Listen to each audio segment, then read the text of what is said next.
Assalamualaikum warahmatullahi wabarakatuh. Alhamdulillahirabbil alamin. Wassalatu wassalamu ala asyrafil anbiya'i wal mursalin nabiyina wa habibina Muhammadin wa ala alihi wa sahbihi ajma'in. Wa man tabi'ahum bi ihsani ila yaumiddin. Amma ba'du.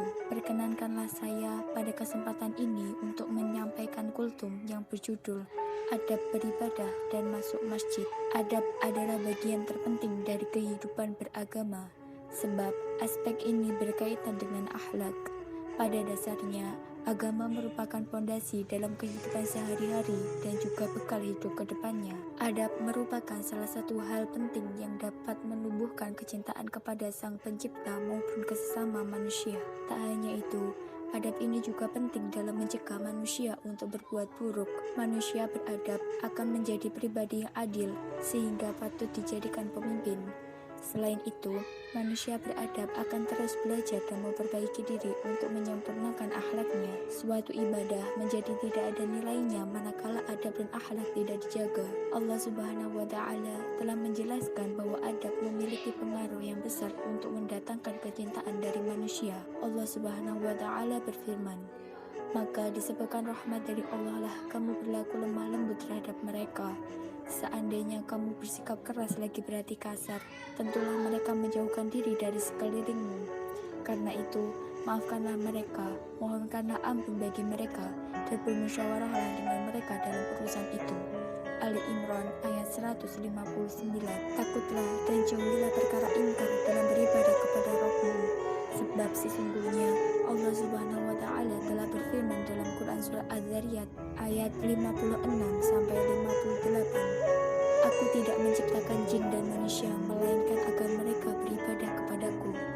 Aku tidak menghendaki rezeki sedikit pun dari mereka, dan aku tidak menghendaki agar mereka memberi makan kepadaku. Maka sungguh untuk orang-orang yang zalim ada bagian azab seperti bagian teman-teman mereka dahulu, maka janganlah mereka meminta kepadaku untuk menyegerakannya. Maka berusahalah kalian untuk menjadi muslim dan muslimah yang senantiasa bersemangat dalam menjalankan ibadah-ibadah fardu dan sunnah, khususnya ibadah sholat.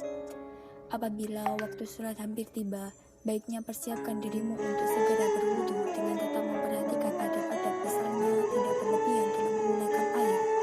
Seperti sabda Rasulullah SAW, Imam Ahmad telah meriwayatkan dalam musnadnya dari hadis Abdullah bin Amr bahwa Rasulullah SAW melewati saat yang sedang berwudu. Maka beliau mengatakan, "Jangan berlebihan." Maka Su'ad berkata, "Ya Rasulullah, apakah ada yang berlebihan dalam masalah air?" Beliau berkata, "Ya, walaupun engkau berada pada sungai yang mengalir." Selain itu, terdapat juga dalam hadis riwayat Abu Daud, telah menceritakan kepada kami Musa bin Ismail, telah menceritakan kepada kami Hamad, telah menceritakan kepada kami Sya'id bin Juwairi dan Abu Na'amah, bahwasanya Abdullah bin Mughaffal pernah mendengar anaknya berdoa dengan mengucapkan, "Ya Allah, sesungguhnya saya memohon kepadamu istana putih di sisi kanan surga apabila saya memasukinya." Maka Abdullah bin Mughaffal berkata, "Wahai anakku, mintalah surga kepada Allah dan berlindunglah kepadanya dari neraka. Sesungguhnya saya pernah mendengar Rasulullah SAW bersabda, sesungguhnya akan ada suatu kaum dari umat ini yang berlebih-lebihan dalam hal bersuci dan berdoa. Lakukanlah sholat fardu tepat waktunya dan usahakanlah dengan berjamaah, sebab ada banyak keutamaan yang didapat dari sholat berjamaah. Pertama, menjadi wasilah terhindar dari api neraka sekaligus bisa menyelamatkan kita dari sifat munafik. Kedua, mampu semakin meningkatkan peluang diterimanya sholat dibanding dengan sholat sendiri. Dan apabila muadzin telah mengumandangkan azan bertanda waktu sholat telah tiba, segerakanlah dirimu untuk menghadapkan ke arah kiblat dan dirikanlah sholat sunnah qobliyah atau sholat yang dikerjakan sebelum sholat fardu. Sesudah menunaikan sholat sunnah qobliyah, lebih baik dirimu bertafakur atau berzikir kepada Allah hingga waktu sholat berjamaah dimulai. Bila telah sampai sholat berjamaah, maka tunaikanlah sholat dengan khusyuk dan tawadu. Ketahuilah, sesungguhnya pada sholat engkau sedang bermunajat atau berdialog dengan Rabbmu dan dalam kekuasaannya. Imam Hakim meriwayatkan hadis dari Abu Hurairah dari Nabi Shallallahu Alaihi Wasallam. Beliau telah bersabda, sesungguhnya salah seorang dari kamu sekalian apabila berdiri sholat, dia sedang melakukan munajat dengan Rabb-nya, maka jikalau ada bermunajat tersebut. Maka dari itu, jauhilah segala godaan syaitan dan hindari perasaan tidak khusyuk berupa bisikan hati yang mengalihkan perhatian kepada selain munajat kepada Allah yang Maha Pengasih. Setelah dirimu telah menunaikan ibadah sholat dengan berjamaah, maka sebaiknya dirikanlah sholat sunnah ba'diyah atau sholat sunnah yang dikerjakan sesudah sholat fardu. Berdoalah kepada Allah dengan doa yang telah diajarkan Allah dan Rasulnya. Beristighfarlah atau memohon ampun sebanyak-banyaknya dan mohon kepadanya untuk mendapatkan ilmu. Sebab sesungguhnya Allah Maha Pembuka dan Maha Pengetahui.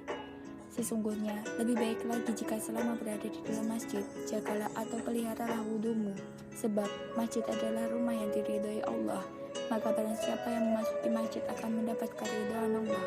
Salah satu adab-adab yang tercela adalah apabila engkau masuk masjid, tetapi tidak beribadah kepadanya. Sesungguhnya perhatian muslimin selalu tercurahkan kepada para pelajar dengan maksud memuliakannya. Mereka akan membesar-besarkan sesuatu kesalahan yang sebenarnya kecil jika kesalahan itu dilakukan oleh orang yang terpelajar. Sebab itu, jagalah dirimu jangan sampai menjadi bahan pembicaraan di kalangan mereka.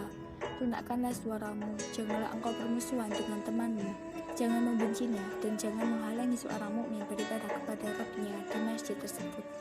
Sebagaimana firman Allah Subhanahu wa taala dalam Quran surat Al-Maidah ayat 2. Wahai orang-orang yang beriman, janganlah kamu melanggar syiar-syiar kesucian Allah dan jangan melanggar kehormatan bulan-bulan haram. Jangan mengganggu hadiah hewan-hewan korban dan qolaid hewan-hewan yang kurban yang telah diberi tanda. Dan jangan pula mengganggu orang-orang yang mengunjungi Baitul Haram. Mereka mencari karunia dan keridhaan Tuhannya. Tetapi apabila kamu telah menyelesaikan ihram, maka bolehlah kamu berburu.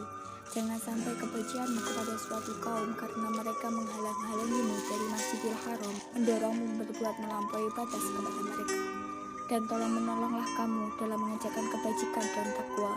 Dan jangan tolong menolong dalam berbuat dosa dan bermusuhan. Bertakwalah kepada Allah, sungguh Allah sangat berat siksanya. Ketika berada di dalam malam masjid, engkau pasti akan diperhatikan banyak orang. Mereka akan mengambil iktibar atau teladan dari akhlak dan kekhusyuan sholatmu. Karena itu, janganlah engkau berbuat tidak sopan dan jangan sholat dengan tergesa-gesa, sehingga mereka tidak mau memperlihatkan atau mengindahkan nasihat serta petunjuk yang engkau sampaikan. Maka janganlah engkau melakukan sesuatu yang kurang baik di dalam masjid, sehingga menjadi bahan pembicaraan umum yang memberi pengaruh negatif kepada teman-temanmu. Apabila engkau melihat seseorang melakukan sholat tidak sesuai dengan menurut hukumnya, tegurlah dengan bijaksana dan dengan nada yang lemah lembut. Serta apabila engkau ingin menyampaikan syariat Allah kepadanya, maka jangan sekali-kali engkau membuat jadi tidak tertarik mempelajari agama Islam. Allah akan memberi petunjuk yang lurus kepada orang yang dikehendakinya, sebagaimana firman Allah Subhanahu wa taala dalam Quran surat Al-An'am ayat 88. Itulah petunjuk Allah. Dengan itu dia memberi petunjuk kepada siapa saja di antara hamba-hambanya yang dia kehendaki.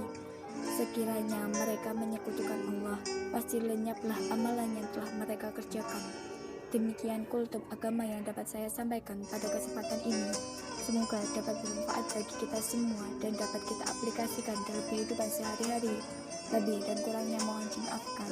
Yang benar datangnya dari Allah Subhanahu wa taala yang Maha Benar, dan yang salah, khilaf atau keliru itu datangnya dari saya pribadi sebagai manusia biasa yang tidak pernah luput dari salah, khilaf dan dosa. Akhirul kalam. Subhanakallahumma wa bihamdika asyhadu an la ilaha illa anta astaghfiruka wa atubu ilaik. Wallahumma fi'il aqwamit thariq. Wassalamualaikum warahmatullahi wabarakatuh.